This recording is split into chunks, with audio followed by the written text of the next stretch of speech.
अध्यात्म किसी और दुनिया की बात नहीं होता है ना। अध्यात्म इसी दुनिया की बात होता है और ज्यादा होश के साथ। इसी दुनिया का बहुत शानदार खिलाड़ी बनना है। जो दुनिया से पिट रहा है वो आध्यात्मिक नहीं हो सकता। दूसरी दुनिया की बकवास पकड़ के इस दुनिया में बेवकूफ बनने को अध्यात्म नहीं बोलते। बस पहले नशे में करते थे, अब सजगता में करो। अंतर ये पड़ता है कि बात में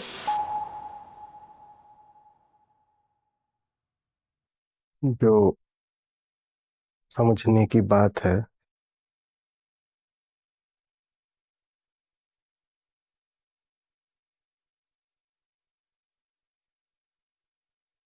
जो सारी साधना का उद्देश्य है,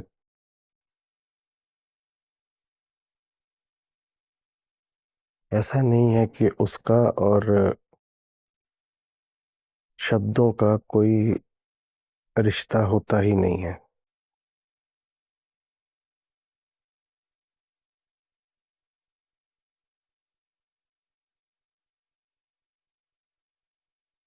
रिश्ता होता है ये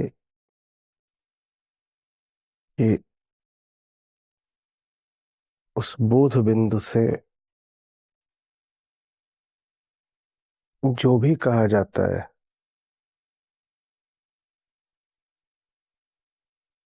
उसमें बोध की सुगंध होती है।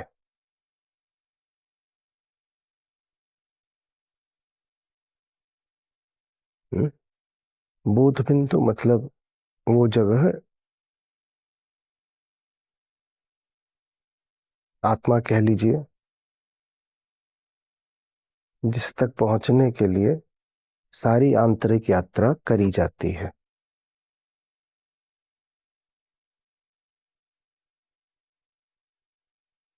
जो उस बिंदु से बहुत दूर होते हैं या जिनको वहां तक पहुंचना ही नहीं होता,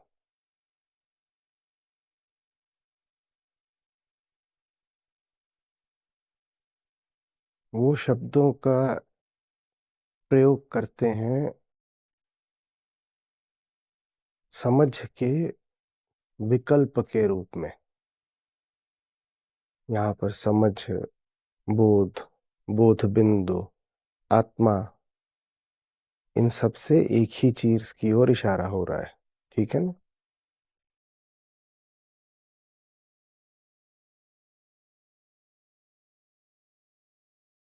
कुछ ऐसे होते हैं जो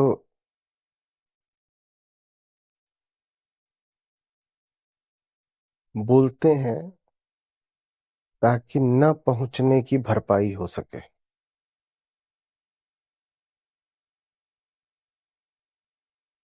या उनको लगता है शायद कि किसी खास प्रकार से किन्हीं खास शब्दों को, किन्हीं सिद्धांतों को बोल देंगे तो दूसरों को और खुद को ये एहसास दिला लेंगे कि हम भी पहुंच गए। एक बोलना ये होता है।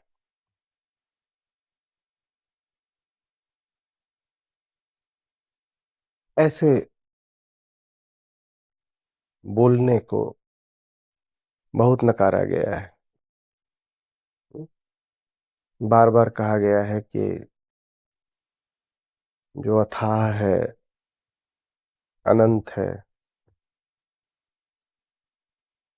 वो अनिर्वचनीय भी है, वो कहने सुनने की बात नहीं है, वो वाणी का विषय नहीं है, वो शब्दों में नहीं समाता।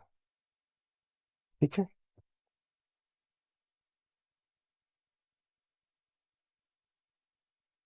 तो वो सब बातें उनके लिए हैं जो शब्द को जीवन का विकल्प बना लेना चाहते हो। और ये बहुत आकर्षक और सस्ता सौदा लगता है, लुभावना एकदम।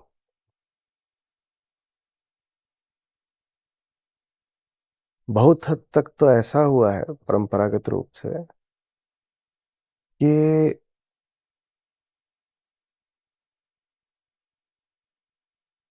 भीतर आप पहुंच गए हो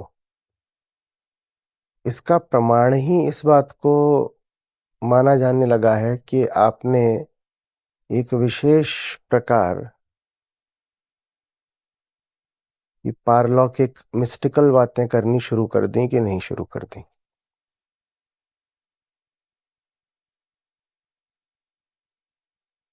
जैसे उस उन प्रकार की बातों का वाचन ही अध्यात्म।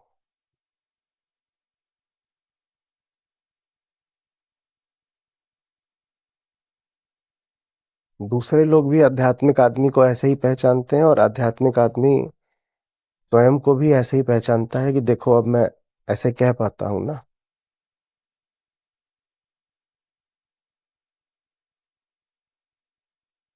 अविद्या और माया एक होते हैं, आत्मा और ब्रह्म एक होते हैं। जो ऐसी बातें करना शुरू कर दे, समझो कि वो आत्मस्थ हो गया।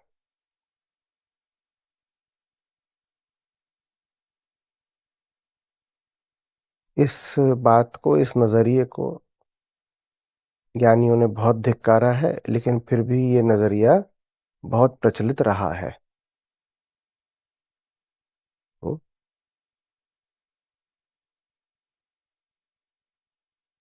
आध्यात्मिक शब्दों की एक अलग कोटि ही बन जाती है। चाहेंगे तो लिख लेंगे। जो व्यक्ति इस प्रकार के शब्दों, मुहावरों, जुमलों का इस्तेमाल कर रहा हो, तुरंत सबको लगने लग जाता है कि ये आध्यात्मिक है। तो शब्दों और मुहावरों से और श्लोकों से अगर कोई आध्यात्मिक हो सकता है, तो फिर तो अध्यात्म स्मृति की और जबान की बात हो गई। तो इसलिए हमने कहा कि इस प्रकार की आध्यात्मिकता को जानने वालों ने बहुत धिक्कारा है। जे जानत ते कहत नहीं, कहत ते जानत नहीं। लेकिन उनके धिक्कारने के बाद भी ये सौदा लगता बड़ा आकर्षक है। कौन जीवन भर आत्मावलोकन करे, कौन सजगता में जिए, कौन अपनी ही मान्यताओं को पकड़ पकड़ के स्वयं को ही धोए। इससे अच्छा है कि उस तरीके से बात करना शुरू कर दो ना, जिस तरीके से सब ज्ञानी विद्वान वगैरह बात किया करते हैं। एक तरीका, एक लहजा, शैली, व्याकरण। हम्म,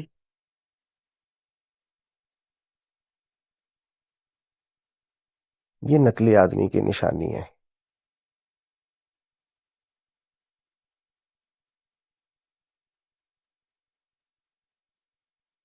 वो शब्दों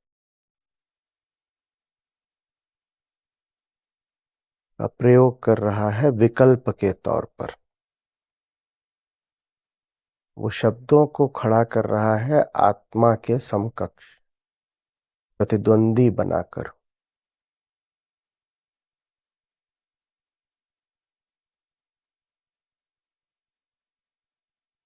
आत्मा नहीं है तो क्या, शब्द तो है।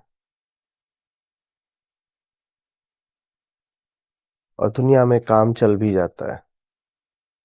आत्मा अति सूक्ष्म है, कौन जा करके उसको परखेगा, तलाशेगा। शब्द फेंक फाक के मार दो, कान में पड़ जाते हैं, स्थूल हैं, बात बन जाती है। हम्म?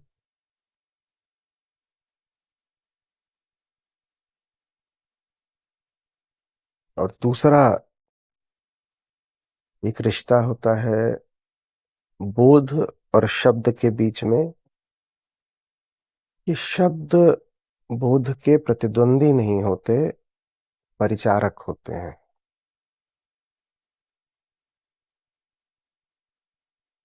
बगल में नहीं खड़े होते,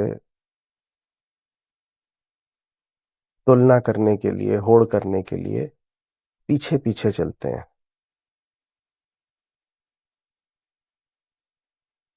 ये दावा नहीं करते कि हम बोध को अभिव्यक्त कर देंगे। कहते हैं हम अभिव्यक्त तो वही करेंगे जो हम कर सकते हैं, हम विषयों को अभिव्यक्त कर सकते हैं, उन्हीं को करेंगे।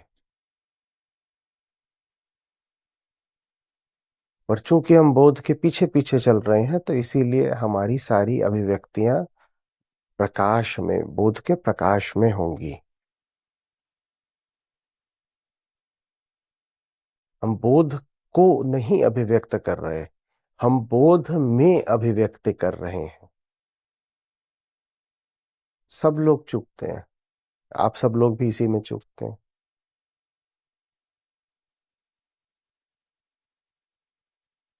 जो ज्ञानी शब्द अक्सर एक चुटकुला बन जाता है ना, इसी वजह से बनता है। आप बोध को अभिव्यक्त करने निकल पड़ते हैं, आप दुनिया को बताने निकल पड़ते हैं आपने क्या सीखा। अच्छा बताओ, तुम आज फिर आधी रात को सत्र में बैठे थे, बताओ क्या सीखा। इस प्रश्न का कोई उत्तर होना नहीं चाहिए। और आप अगर कोई उत्तर इसका देंगे तो मुंह की खाएंगे।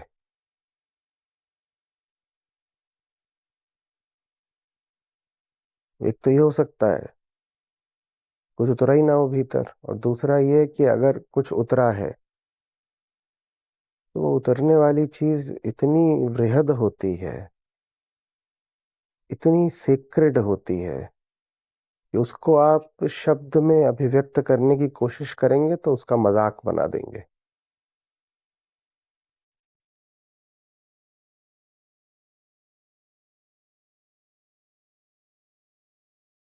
और जिसने सचमुच अपने आप को ध्यान में सौंप दिया होगा, उसके लिए बड़ी कठिन बात हो जाएगी यूं ही किसी अपरिचित को, अपरिचित माने रिश्ते से परिचित नहीं, आत्मा से अपरिचित, यूं ही किसी अपरिचित को बताना कि बताओ सत्र में क्या सीखा, बताओ कौन सा श्लोक था, क्या दोहा था, क्या सीखे। बताने का प्रयास भी भद्दा होगा, अश्लील होगा।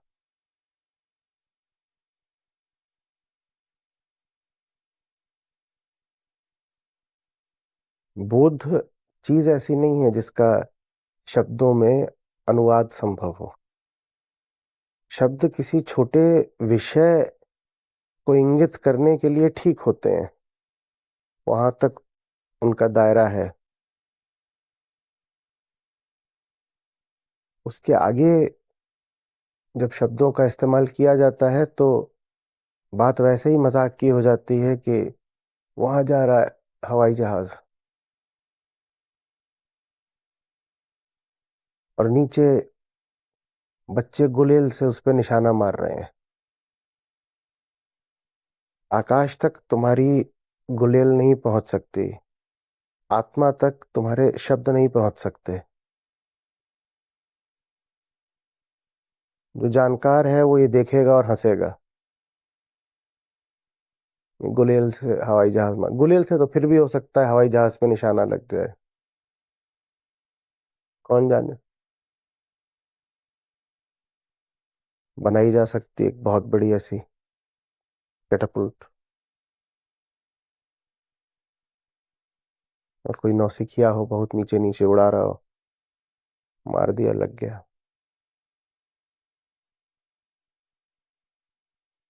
और बताने बैठ जाओगे कि आत्मा क्या है तो वो नहीं हो पाएगा। तो हमने शुरुआत करी थी कहने से कि इसका ये अर्थ नहीं कि बोध में और शब्द में कोई संबंध होता ही नहीं है, संबंध होता है। शब्द अपना ही काम करेगा।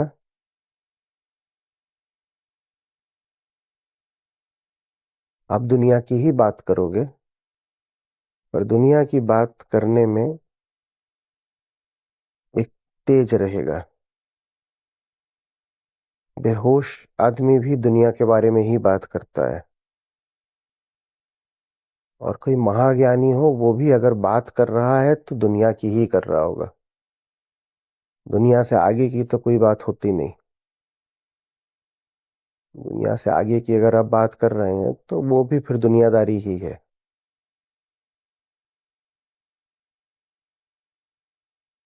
तो बात तो किसी दुनियावी विषय की ही हो रही होगी, पर उसमें होश रहेगा।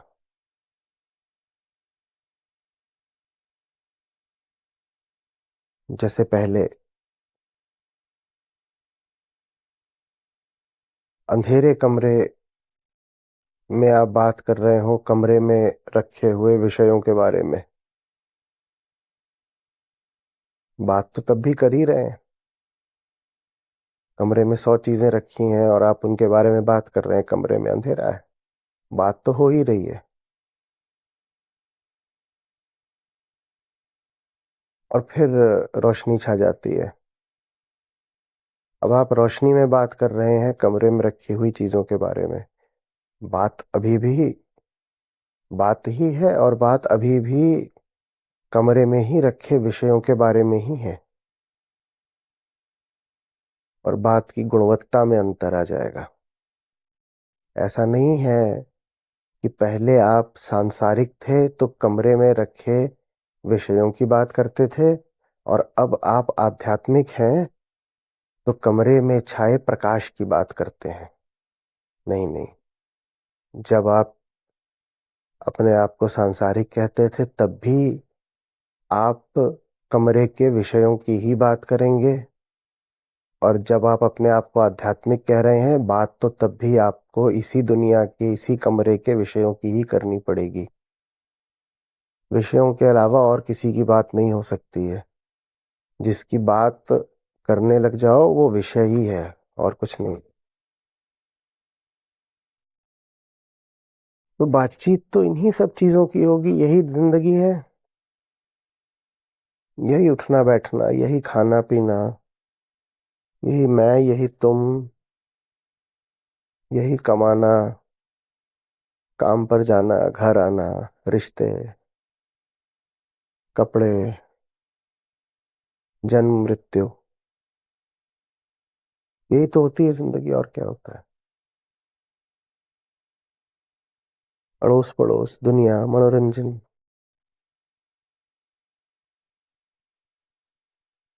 सांसारिक आदमी भी इन्हीं की बात करता है, और आध्यात्मिक आदमी भी इसी की बात करता है। कोई अपने आप को आध्यात्मिक बोले और कहे कि नहीं, मैं अब दुनियावी चीजों की, सांसारिक विषयों की बात नहीं करता हूँ, मैं तो अब मिस्टिकल और मेटाफिजिकल बातें ही करता हूँ। हूँ? तो उसकी स्थिति न आध्यात्मिक है न सांसारिक है, उसकी स्थिति मानसिक है।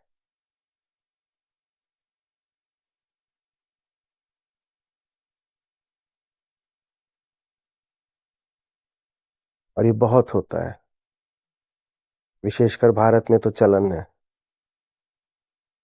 बहुत जल्दी इज्जत भी मिल जाती है। आंखें ऊपर को चढ़ा लो और लगो बातें करने पारलौकिक दुनिया की। फरिश्ते घूम रहे हैं, तारे टूट रहे हैं, और तारा जब टूटता है तो उसके बीच से एक दूध की नदी बहने लगती है।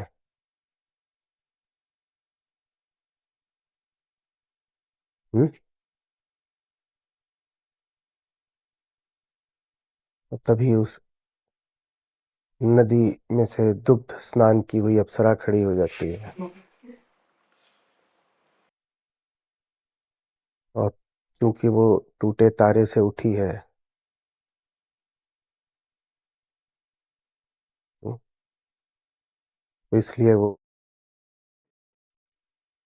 टाइमलेस है, माने उसकी उम्र नहीं बढ़ती। और ये बात हमें क्वांटम फिजिक्स ने सिखाई है, क्योंकि ब्लैक होल के सेंटर पर सिंगुलैरिटी आ जाती है, जहाँ स्पेस टाइम का ब्रेकडाउन हो जाता है। टाइम का ब्रेकडाउन हो गया तो अब सारा के लिए टाइम आगे कैसे बढ़ेगा।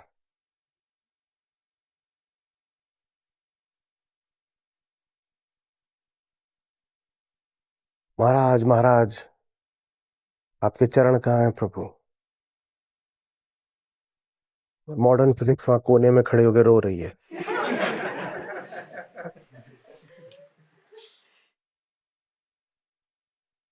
पर आसान सस्ता तरीका है, बहुत जल्दी आध्यात्मिक घोषित हो जाते हो।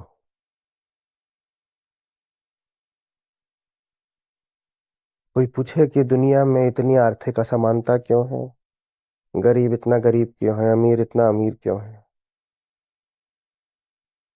जो सही बात बोल रहा है उस पर इतनी पाबंदियां क्यों हैं।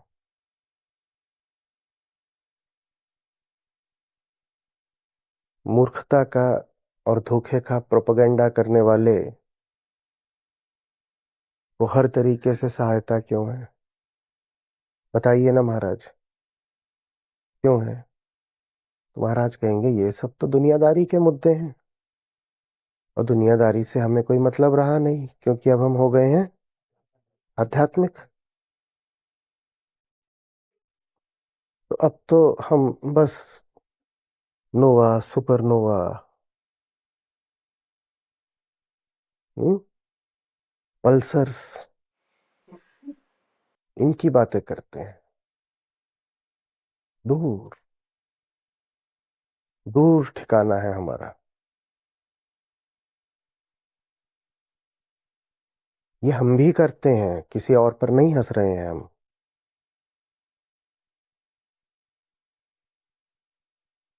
अध्यात्म किसी और दुनिया की बात नहीं होता है ना। अध्यात्म इसी दुनिया की बात होता है, और ज्यादा होश के साथ।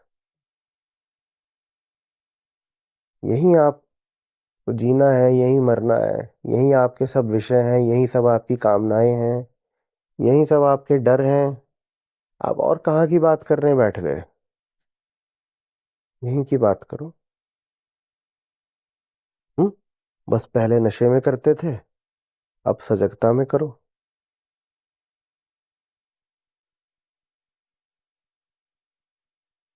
शब्द ऐसे बदल जाता है, जैसे सामने वहां बोर्ड पर लिखी हुई हो मैक्सवेल्स इक्वेशंस, और कोई नशे में उनके बारे में कुछ बोल रहा हो। शब्द तो वो भी उच्चारित कर ही रहा है, और फिर कोई दूसरा है जो आ रहा है, समझने की कोशिश कर रहा है, कुछ पूछ रहा है, कुछ कह रहा है। शब्द तो ये भी उच्चारित कर रहा है, एक ही विषय के बारे में उच्चारित कर रहा है ना। शब्द की लेकिन गुणवत्ता बदल गई, ये अध्यात्म होता है। शब्द का विषय नहीं बदल गया, विषय नहीं बदल गया, विषय तो हमेशा एक ही रहेगा। क्या? ये जिंदगी, ये दुनिया। इसके अलावा अध्यात्म का कोई विषय नहीं होता। न कोई दूसरी जिंदगी है, न कोई दूसरी दुनिया है। और लोक धर्म इन्हीं दो मूर्खताओं का नाम है, जिसमें दूसरी जिंदगी भी है और दूसरी दुनिया भी है। वास्तविक धर्म में न कोई दूसरी जिंदगी है, न कोई दूसरी दुनिया है। यही जिंदगी, यही दुनिया विषय है। इन्हीं की बात करनी है, होश में करनी है। आध्यात्मिक होने पर अंतर ये नहीं पड़ना है, फिर कह रहा हूं, कि बात का विषय बदल जाएगा। अंतर ये पड़ता है कि बात में होश आ जाएगा, प्रकाश आ जाएगा। शब्द तो अभी भी रहेंगे, आध्यात्मिक आदमी बोलेगा तो है ही, और जो उसके शब्द होंगे उनको बोध का आशीर्वाद रहेगा।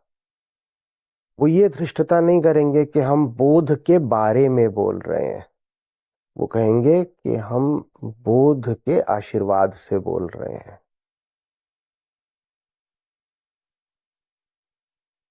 क्या करेंगे प्रकाश के बारे में बोल करके?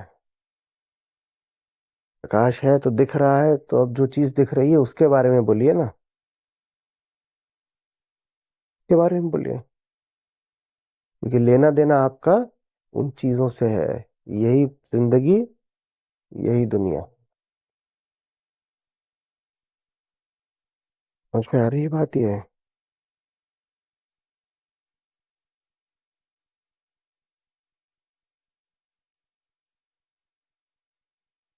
क्या कह रहे हैं साहब आज?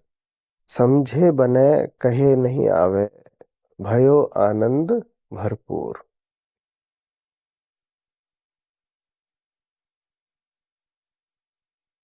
जो आखिरी चीज है, जो प्रतिपाद्य विषय है, जो लक्षित विषय है अध्यात्म का, उसके बारे में कम से कम बात होनी चाहिए। उस विषय को आप जो भी नाम देते हो, कोई सत्य कह सकता है, कोई आत्मा कह सकता है, कोई ईश्वर भी कह सकता है, आप जानिए। और अगर आप कहते हैं कि भगवान या ईश्वर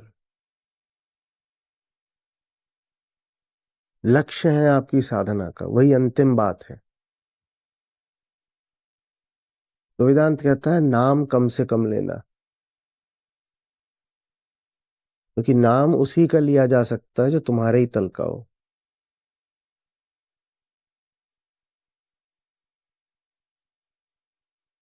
जहां कहीं भी आप देखें जिसको उच्चतम कहा जा रहा है, बार बार उसी का नाम लिया जा रहा है, तो जान लीजिए कि घोर अज्ञान है। वेदांत सीधे कहता है जो उच्चतम है वो अवर्णनीय है, अनिवर्चनीय है। तो आप अगर भगवान को या ईश्वर को उच्चतम मान रहे हो, तो क्यों अपौरुषेय वेदों की ही बात का उल्लंघन करते हो? क्यों उनका बार बार नाम लेते हो? नाम लेना है बार बार, किसका लेना है? इन्हीं विषयों का लो ना। यही दुनिया, यही जिंदगी, यही विषय, इन्हीं का, इनका नाम लो। हाँ, इनका नाम जब लेने को कहा जाएगा तो कहोगे हम तो आध्यात्मिक हैं, हम अनासक्त हैं, हमें इन विषयों का क्या पता।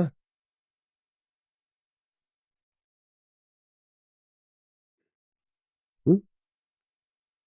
जो बाबा जी ट्रम्प ने जो करा है, वो H1B से अब भारत पे क्या असर पड़ेगा? बच्चा, हमें ये सब क्या पता? बाबा जी आपको क्या पता? भगवान, भगवान वो जिसका पता हो नहीं सकता। आप उसकी बात दिन भर करते हो जिसकी कोई बात हो नहीं सकती, और जिसकी बात होनी चाहिए वहां आप अपनी मूढ़ता प्रदर्शित कर देते हो कि हमको क्या पता। बाबा जी ट्रम्प कह रहा है कि गाजा पट्टी पर जो है अमेरिका कब्जा करेगा और वहां डेवलपमेंट करेगा। ये सब आपको क्या लगता है इसका दुनिया पे क्या असर होगा? अरे बच्चा, दुनियादारी की बात है। तो बाबा जी आपकी क्या बात है? आप किसकी बात? भगवान। तो बाबा जी भगवान की तो कोई बात हो नहीं सकती। हम्म। बाबा जी असल में दोनों ओर से सन्नाटे में है।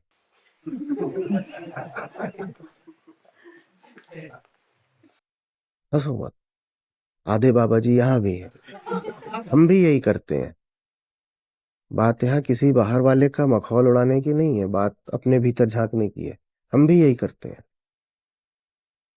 जिसकी बात होनी चाहिए उसकी बात नहीं करेंगे, दुनिया भर की इधर उधर की बातें जिससे कोई लेना एक न देना दो।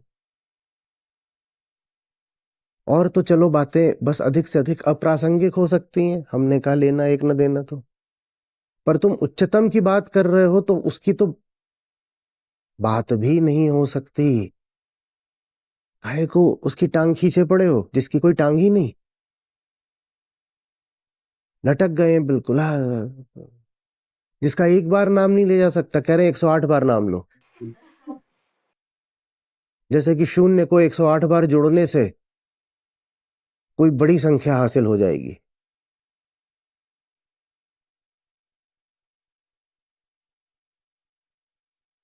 कुछ प्यार ये बात कुछ है, पाखंडी नहीं बनना है। पाखंडी नहीं बनना है। यही जिंदगी, यही दुनिया। जिंदगी को बेहतर जीना है, दुनिया को बेहतर बनाना है, यही धर्म है। धर्म माने ये नहीं कि वहां क्या हो रहा था और भगवान ने इतने ट्रिलियन साल पहले क्या किया था।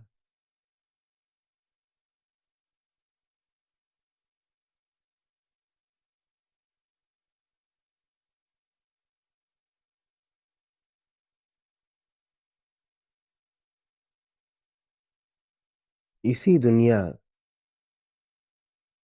का बहुत शानदार खिलाड़ी बनना है।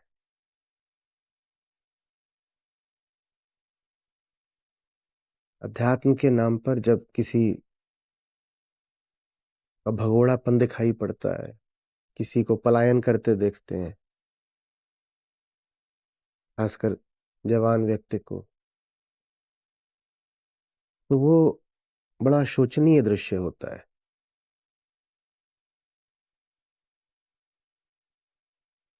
आध्यात्मिक बन गए, इधर उधर अपना क्या कर रहे हैं वो, पड़ाऊ और पर्दनी पहन के घूम रहा है। कर रखी है अच्छी खासी पढ़ाई। अब उससे आके पूछो पिछले 3-4 साल में, जब से तुमने अपना ये हाल हुलिया करा है, तुमने कितनी किताबें पढ़ी। बोल रहा है किताब क्या, हमें तो अखबार पढ़ना भी वर्जित है। ये सचमुच होता है। संस्थाएं हैं, धार्मिक संस्थाएं अपने आप को कहती हैं, और वो बहुत जवान लोगों को अपनी ओर खींचती हैं हर तरीके से। वहां आप चले जाइए तो वहाँ खासकर विज्ञान की किताब पढ़ना बड़ी हेय दृष्टि से देखा जाता है। क्योंकि अगर विज्ञान है तो वो जितनी भी रूढ़ियां और मान्यताएं पकड़ कर बैठे हैं वो सब नकली हो गई साबित।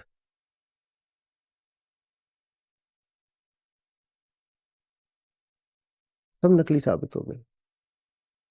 तो पढ़ो ही मत।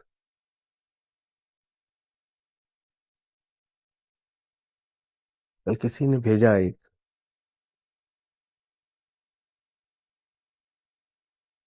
तो वहां पर एक ईसाई इवेंजलिस्ट पूरे पैशन के साथ समझा रहे थे। बोले देखो, पृथ्वी तो फ्लैट ही है। बोले कैसे। बोले पृथ्वी फ्लैट नहीं होती तो हवाई जहाज में आप बार बार आगे की ओर गिरते। तो कैसे। बोले देखो, अगर ऐसे गोल होती पृथ्वी तो हवाई जहाज अगर सीधे चलता तो वो ऐसे निकल जाता ना, टेंजेंट की तरह सीधा। तो हवाई जहाज को हमेशा आगे ऐसे झुक झुक के चलना पड़ता बार बार। जब वो आगे को झुकता तो आपके खाने की तस्तरी नीचे गिरती, आप भी गिरते, पर ऐसा नहीं होता। तो इससे साबित होता है कि पृथ्वी चपटी है। आगे भी फिर और बोले, और ये सब भी बेकार की बात है, कहीं नहीं लिखा है बाइबल में कि पृथ्वी गोल गोल घूम रही है। हम प्रमाणित किए देते हैं। बोले कैसे। बोले अगर पृथ्वी ऐसे मान लो गोल घूम रही है तो हवाई जहाज को आगे बढ़ने की जरूरत ही नहीं है, ऊपर जाके खड़ा हो जाए, नीचे से वो गोल घूम के गोला, जब वो नीचे आ जाए तो नीचे टपक जाए।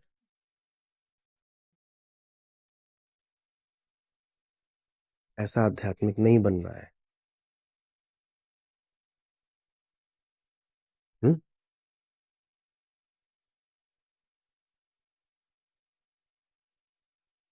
इसी दुनिया का होशियार शानदार खिलाड़ी बनना है। इसी दुनिया में मूर्ख बनकर नहीं जीना है, ये अध्यात्म है। दूसरी दुनिया की बकवास पकड़ के इस दुनिया में बेवकूफ बनने को अध्यात्म नहीं बोलते। और कोई भी व्यक्ति जो इस दुनिया में बेवकूफी में जी रहा है, रोज जलील होता है, स्वार्थ लालच डर के कारण दूसरों से लात खाता है, वो आदमी कितना भी घूम ले, श्लोक दोहा संस्कृत गाता हुआ, वो आध्यात्मिक किसी हाल में नहीं हो सकता।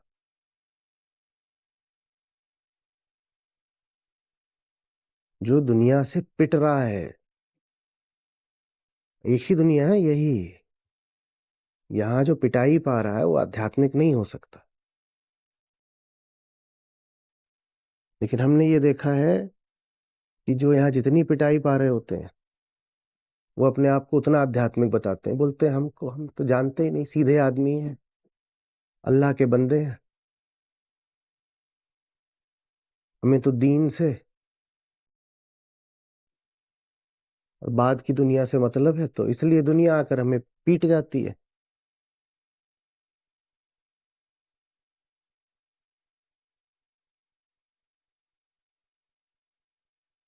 अध्यात्म दर्शन है, विश्वास नहीं है। और लोक धर्म विश्वास है। अध्यात्म माने दर्शन और लोक धर्म माने खोखला विश्वास, फलानी चीज हमने मान ली, मान्यता है, बस है।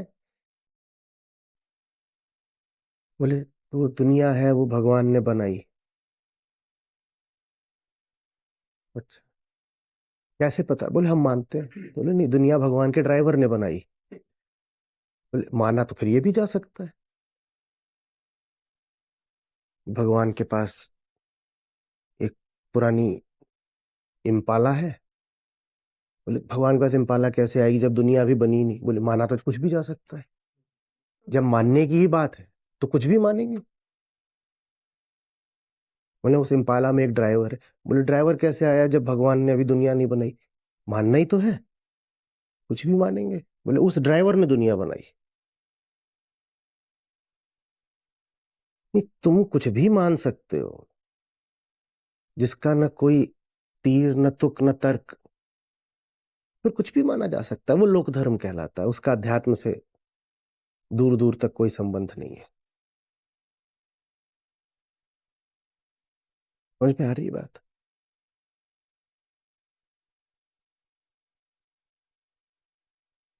फिर कह रहा हूं, तुम्हारे लिए जो कुछ भी पवित्रतम है, उच्चतम है, उसका नाम मत लेना बार बार।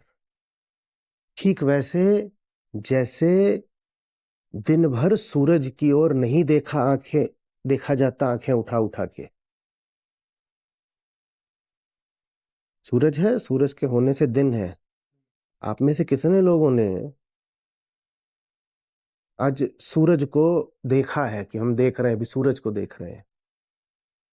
सूरज को नहीं देखा जाता। सूरज की रोशनी है, उस रोशनी में दुनिया को देखा जाता है।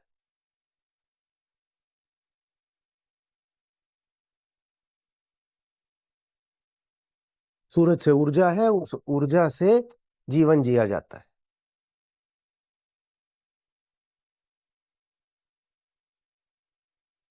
तो इसलिए सूर्य अध्यात्म में एक अच्छा काबिल प्रतीक भी होता है। उससे रोशनी मिल रही है, उस रोशनी से अपनी जिंदगी को देखो। ये नहीं करो कि हम सूरज को ही देख रहे हैं, उसको देखा ही नहीं जा सकता। ये सूरज तो फिर भी बहुत छोटा सा तारा है, बहुत बहुत छोटा सा। तो इसको आप हो सकता है थोड़ी देर को देख भी लो, या सूर्योदय सूर्यास्त के वक्त थोड़ा देख लो। जब बात होती है अनंत प्रकाश की, उसको तो ऐसे देखोगे तो अंधे हो जाओगे।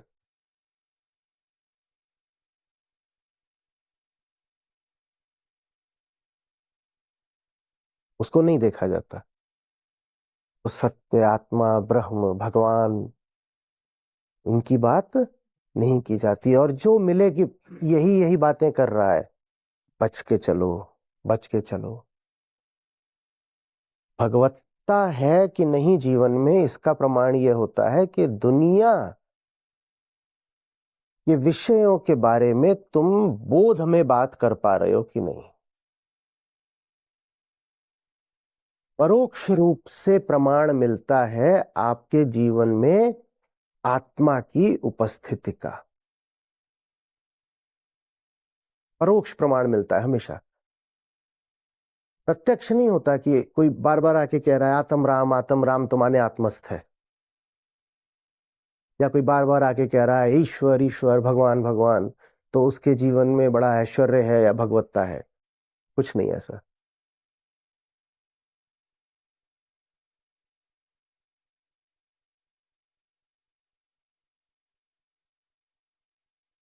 परोक्ष, परोक्ष। प्रत्यक्ष बातें धोखा होती हैं। प्रत्यक्ष बात वैसी ही होती है कि मैं आध्यात्मिक हूं तो मैंने प्रत्यक्ष ऐसे कपड़े पहन लिए आंखों के सामने, हाँ हाँ, अच्छा अच्छा ठीक है, तुमने ऐसे ऐसे कपड़े पहन लिए तो आध्यात्मिक हो।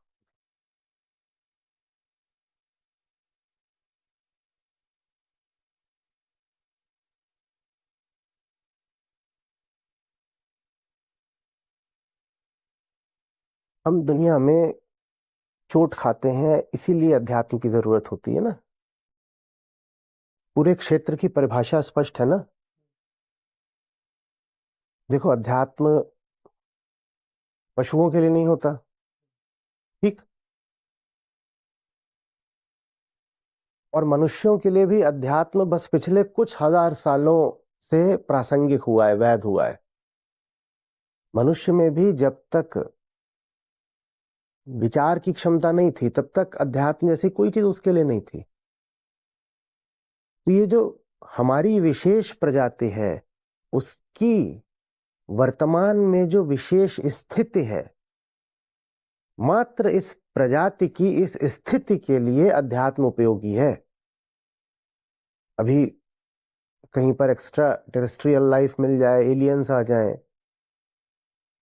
कोई आवश्यक नहीं है कि उनके लिए अध्यात्म उपयोगी हो, बिल्कुल आवश्यक नहीं है। हम जिस तरीके से हैं, अध्यात्म हमारी दवाई है। और ये हमें याद रखना होगा। इसकी शुरुआत हमारे दुख से होती है, इस बात से होती है कि हम दुनिया से लगातार धोखे खाते हैं। तो फिर आध्यात्मिक आदमी की पहचान ये नहीं है कि वो भगवान भगवान कितना रटता है, उसकी पहचान ये है कि वो धोखे कितने कम खाता है। क्योंकि परिभाषा में ही ये है कि तुम दुनिया के प्रति भ्रम में रह करके दुख पाते हो, अतः अध्यात्म में आओ। तो यदि तुम वास्तव में आध्यात्मिक हुए हो तो उसका एक ही प्रमाण हो सकता है कि अब दुनिया के प्रति भ्रमित नहीं हो।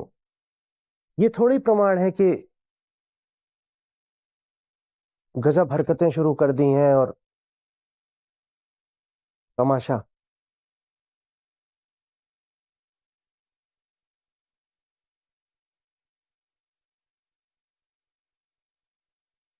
हम्म?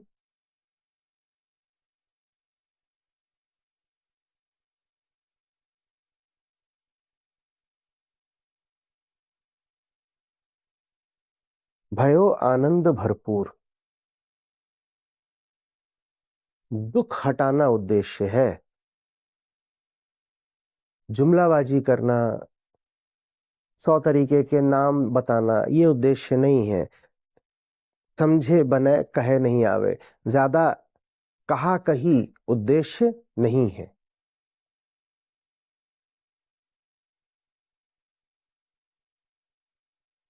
वही शब्द होगा, उस पर किसी के जीवन की प्रामाणिक मुहर लगी होगी, तो वो शब्द प्रामाणिक हो जाएगा।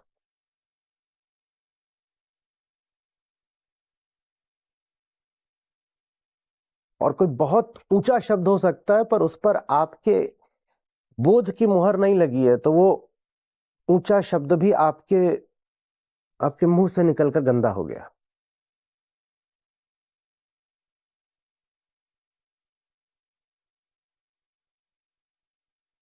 कोई व्यक्ति है जो जो सचमुच आत्मस्थ है, वो किसी से बस इतना बोल दे, मत रो, देखो, साधारण शब्द है। तो ये साधारण शब्द भी आध्यात्मिक हो जाते हैं। ये साधारण शब्द भी किसी बड़ी गहराई का परिचय दे देते हैं। और कोई भीतर से उथला आदमी है, वो जाकर के एक के बाद एक 10 श्लोक भी बाँच दे, तो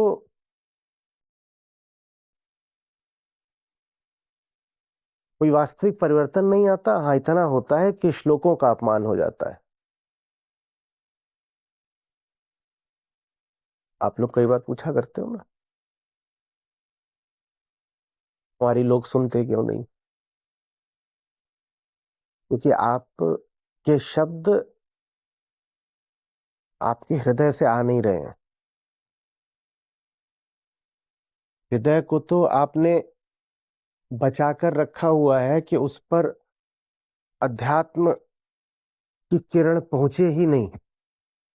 हृदय को जैसे किसी भीतरी अंधेरी गुफा में बंद कर रखा है, वहां तो अंधेरा ही अंधेरा रहे। और दूसरों को बांचने के लिए आप कभी किसी के, कभी कभी मेरे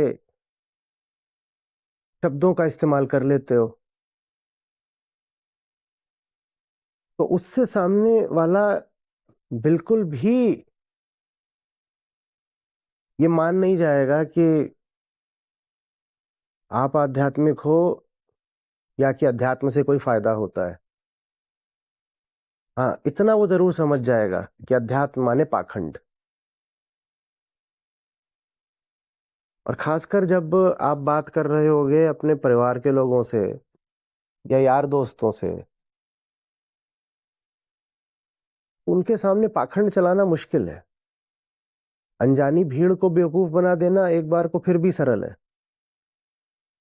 आपके घर वाले हैं, आपके माँ बाप, पति पत्नी कोई है, या दोस्त हैं पुराने, वो तो जानते ही है ना आप कैसे आदमी हो। और उनको ये भी पता है कि आप 2 साल पहले जैसे थे आज भी वैसे ही हो भीतर से। तो बाहर आपने जाकर के उनको बोल दिया, देखो, कर्मण्येवाधिकारस्ते, तो कहेगा कि आचार्य के पास इसने एक ही चीज सीखी है, क्या? पाखंड। कि भीतर से पहले की तरह अंधेरे का अंधेरा, और बाहर श्लोकबाजी, ये करना वो करना, दुनिया के काम। और इसके विपरीत मैं कह रहा हूं, आपकी हस्ती बदल जाए, हृदय बदल जाए, और फिर आप बस इतना कह दो किसी से कि मत रो, देखो, बहुत साधारण शब्द, वो शब्द कहीं ज्यादा प्रामाणिक होंगे, कन्विंसिंग होंगे। आपने न ग्रीक बोली, न हिब्रू, न लैटिन, न अरबी, न फारसी, न संस्कृत। आपने बहुत साधारण भाषा, बहुत, लेकिन, और शायद आपका उद्देश्य भी ये नहीं था कि आप जताएं कि देखो, मैं तो अब पंडित विशारद हो गया हूं। और वो फिर खुद ही आपसे पूछेगा, माजरा क्या है? दांत मोतियों ऐसे कैसे चमक रहे?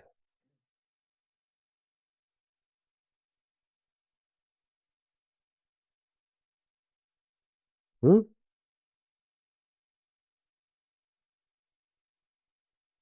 आप हो, आपका कोई दोस्त है, आप लोग पहले भी दुनिया जहान की इधर उधर की बातें गप करा करते थे। दुनिया तो वही है, विषय भी वही है, अभी भी वही बात कर रहे हो, पर आपके बात करने में जो एक धार आ जाएगी, वो धार सामने वाले को थोड़ा अचरज में डालेगी कि ये इतनी शार्पली अब कैसे देख पा रहा है चीजों को। और तब शायद आपके इस जवाब की भी उसको जरूरत ना पड़े, फिर वो खुद ही कहेगा, अच्छा, तो ये जो गीता पढ़ा करता है उसने इसको धारदार बना दिया, साफ देख पा रहा है। कुछ नहीं, दोनों बैठ के मैच ही पहले देखा करते थे, अभी भी बैठ के मैच ही देख रहे हो। और जो मैच है, उसमें जो खिलाड़ी हैं और जो उनके तमाम तरह के रवैये हैं, एटीट्यूड्स हैं और जो विज्ञापन है, वो पूरे पूरे जगत का प्रतिबिंब है। मैच देखते-देखते पूरी दुनिया देखी जा सकती है अगर आँखें हों तो।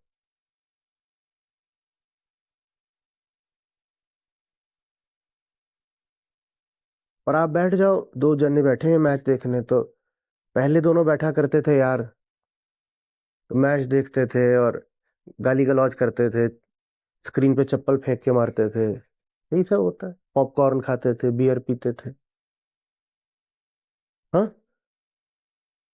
एक का वो फ़ेवरेट खिलाड़ी है, दूसरे का वो है, एक की फ़ेवरेट चीयर गर्ल भी है। ये सब चलता था। अब एक जा कर के किसी संस्था में घुस गया है, वो आध्यात्मिक हो गया है।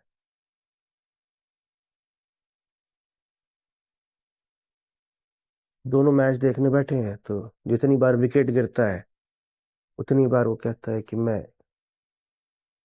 दिवंगत की आत्मा की शांति की प्रार्थना करता हूँ। श्री हरि इन्हें अपने कमल चरणों में स्थान दें। तो कहेगा नहीं तुम्हारा दोस्त कि लानत है तुम्हारे अध्यात्म पे?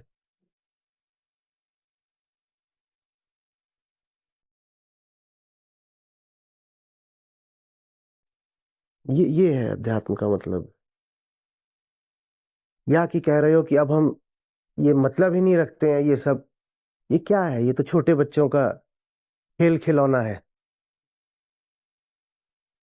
अब हम इन चीज़ों से मतलब नहीं रखते। तो तुम टीवी की ओर मुँह करके बैठे हो, तो टीवी की ओर पीठ करके बैठ गया है और दीवाल देख-देख के बोल रहा है भगवान, भगवान। आपका ही कोई मित्र ऐसा हो तो क्या करोगे आप उसका? तो भगवान के ही पास भेज दो। वो इतना याद करता है उनको, चला ही जा। काहे के लिए धरती का बोझ? और दूसरा ये है कि पहले भी मैच देखते थे, अभी भी मैच देख रहे हो और मैच-मैच में न जाने क्या देख डाला। और ऐसे नहीं कि बातचीत गंभीर हो गई और उबाऊ हो गई। मज़ा आ गया माने मैच देखने में। ऐसा मज़ा आया कि वो बाद में फ़ोन करके 4 और यारों को बता रहा है, भाई पता है आज ये इसने, अच्छा बता तूने वाला चौका देखा था ना? पता ही क्या बोलता उस चौके पे? ऐसा बोला, ऐसा बोला। ये अध्यात्म होता है।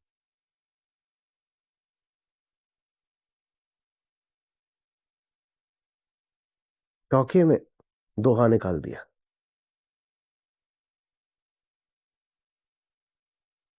हुँ?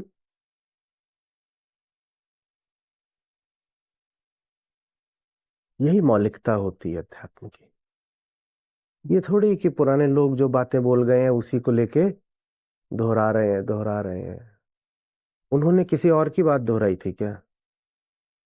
तो आप उनकी बात दोहराओगे तो इससे तो यही साबित होता है आप उनके जैसे नहीं हो फिर। वो दोहराते नहीं थे, आप दोहराते हो।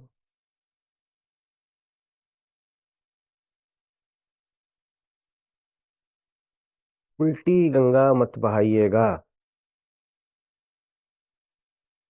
फिर से आज के सत्र में आखिरी बार कह रहा हूँ, जिस किसी को उच्चतम पवित्रतम मानते हो उसका नाम लेने से पहले 100 बार रुका करो।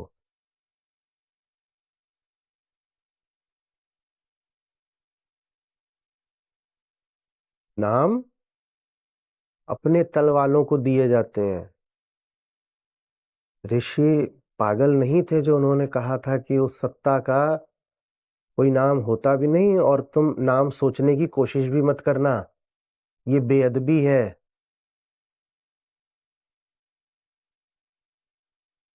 उसकी कोई छवि होती भी नहीं और तुम मनगढ़ंत छवि बना करके नाचने भी मत लग जाना, ये बदतमीजी है।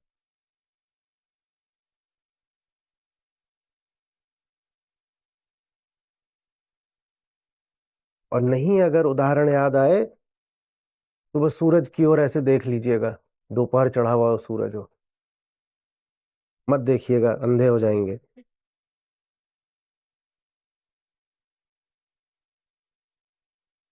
उससे रिश्ता हमेशा इनडायरेक्ट रखा जाएगा, परोक्ष।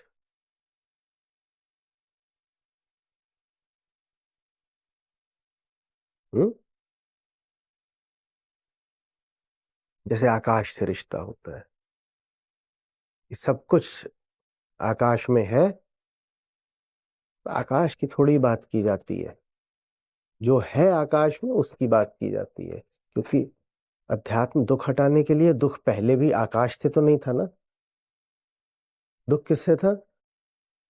जो चीजें हैं आकाश में, आकाश माने स्पेस, जो चीजें हैं, जो विषय हैं, दुख इनसे था ना, इनसे था ना। हाँ। आकाश से पहले भी दुख नहीं था, आकाश से बाद में भी दुख नहीं, तो आकाश की बात क्यों कर रहे हो? अध्यात्म का मतलब है इन्हीं चीजों की बात पहले एक नजर से होती थी, एक केंद्र से होती थी, और इन्हीं चीजों की बात अब दूसरी नजर और दूसरे केंद्र से होती। चीजें मत बदल डालना।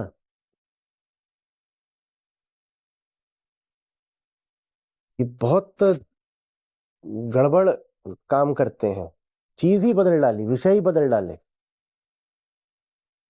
पहले तो हम दुनियावी थे तो हम राजनीति की बातें कर लेते थे, अब क्या हो गए, अब आध्यात्मिक हो गए हैं, तो अब करे राजनीति का कुछ पता ही नहीं क्या चल रहा है।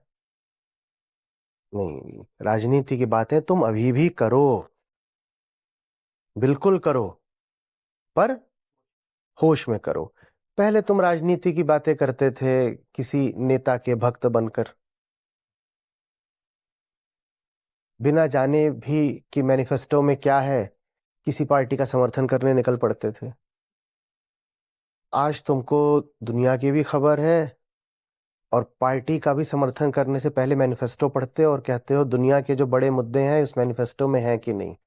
आज भी आप राजनीति की बात करो, पर सजगता में करो।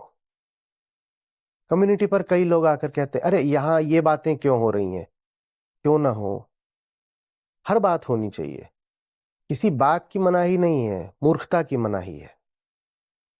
कोई भी मुद्दा उठा लो, उस पर रोशनी डालो, और आप पवित्रतम मुद्दा भी उठा लो और उसको अंधेरे में डुबो दो, तो ये अध्यात्म थोड़ा ही हो गया। दुनिया जिन मुद्दों से बचती है आप करिए ना उनकी बात। जो मुद्दे हेय माने जाते हो, चाहे विवादास्पद माने जाते हो, आप करिए उनकी बात, पर होश में रह के करिए कि कहीं अपने पूर्वाग्रहों से बात तो नहीं कर रहा हूं, कहीं अपने आप को ही साबित करने के लिए तो बात नहीं कर रहा हूं। सारी बातें करो।